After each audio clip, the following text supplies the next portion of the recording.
নারী সুরক্ষায় এদিন মধ্যমগ্রাম দেখল এক অভিনব ছবি।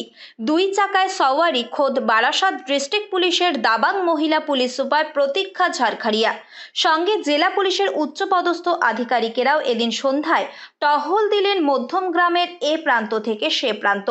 পুলিশ সুপার ছাড়াও অতিরিক্ত পুলিশ সুপার স্পর্শ নীলাঙ্গী সহ ছিল মহিলাদের সুরক্ষায় তৈরি হওয়া বিশেষ উইনার্স টিমের মহিলা আধিকারিকেরাও।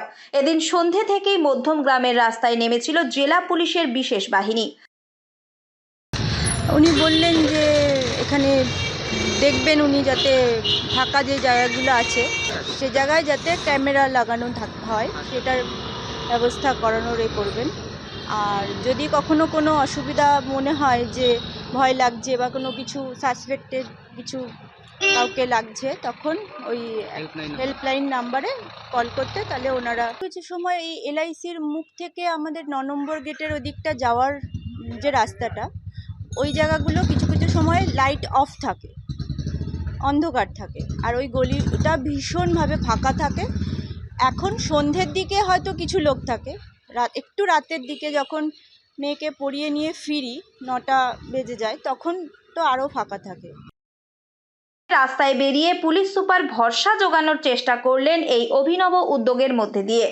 জেলা পুলিশের পুলিশ সুপারকে রাস্তায় এভাবে কাছে পেয়ে মধ্যমগ্রামের মহিলারা নানান প্রশ্ন সহ এলাকায় চলা পরিস্থিতি সম্বন্ধে জানালেন পুলিশ প্রশাসনের এই কর্তাকে।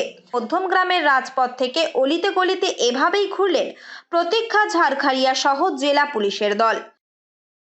की रकम सिचुएशन होए अड्डा मार छे की लोग इना के भी बुझाते हुए सिर्फ मेरे अभिभावक जनों नहीं, जो हमारे छेले भी अच्छे, जो छेले देर अच्छे एक तो अड्डा वड्डा मारे उना के भी बुझाते हुए कि ये सबेर संगे सब एकता ही परिवार अच्छे, सबेर संगे सबके एक साथ ये लड़ाई लड़ते हुए अभिभावक स्टूडेंट सबाई के संगे निये एक एटाके एज ए सोसाइटी लड़ते हुए এই জন্য আজকে আমি এসেছি। আজকে বাস আমি আর সুপিরিয়র অফিসার এনার সঙ্গে এসেছি, এনার একটু মনোবল বাড়াতে। মহিলাদের সুরক্ষার পাশাপাশি বিভিন্ন জায়গা ঘুরে চিহ্নিত করলেন যে সমস্ত জায়গায় নিরাপত্তার অভাব রয়েছে সেই জায়গাগুলি কিভাবে উপযুক্ত ব্যবস্থা নেওয়া যায় তারও পরামর্শ দিলেন। এলাকার মহিলাদের সঙ্গে কথা বলে নানা সমস্যা সমাধানের আশ্বাসের পাশাপাশি মহিলাদের সুরক্ষায় বিশেষ হেল্পলাইন নাম্বার চালু করারও নানা চিন্তাভাবনা গ্রহণ করছে জেলা পুলিশ বলেও জানান তিনি। আমি ভাবছি কি একটা আমি লিফলেট করব যেখানে শুধু লোকাল থানা শুধু হেল্পলাইন নাম্বার দেবে আর লোকাল থানার নাম্বার দেবে, তো জেলার কন্ট্রোল নাম্বার 112 কিছু না কিছু তো পেয়ে যাবেন। কোচিং পড়তে বিকালে আসছে অভিভাবক সব সময় আসতে পারবে না, ঠিক আমার উইনার্স টিম আছে, বাট পুলিশের বি একটা লিমিটেশন থেকে যায় কি সব সময় থাকতে পারবে না, বাট এটলিস্ট अगर আমার নাম্বার আপনার কাছে আছে এটলিস্ট ইউ ক্যান রিচ আস। এলাকার নিরাপত্তা সুনিশ্চিত করতে পাশাপাশি বারাসাত পুলিশ জেলার বিভিন্ন প্রান্তে যাতে কোনো রকম নিরাপত্তাজনিত সমস্যা না তৈরি হয় সে বিষয়েও বিশেষ পদক্ষেপ গ্রহণের আশ্বাস দেন জেলা পুলিশের এই আধিকারিক। এদিন মহিলারাও পুলিশ সুপারকে এভাবে রাস্তায় নেমে কথা বলতে দেখে অনেকটাই আশ্বস্ত হলেন বলেও জানান। বেরিয়েছে বুঝতে পেরেছি, উনি সাপোর্ট দেবে আমাদের বুঝতে পারছি সব কিছু, তাও তো ভয়ে গুটিয়ে আছি। হ্যাঁ, এরকম যদি সব কিছু যদি সুযোগ পাই, সুবিধা হয়তো একটা দুটো যদি সেরকম পাই তাহলে আমরা লড়বো, আমরাও তো লড়বো, কিন্তু এখনও ভয়ে গুটিয়ে আছে।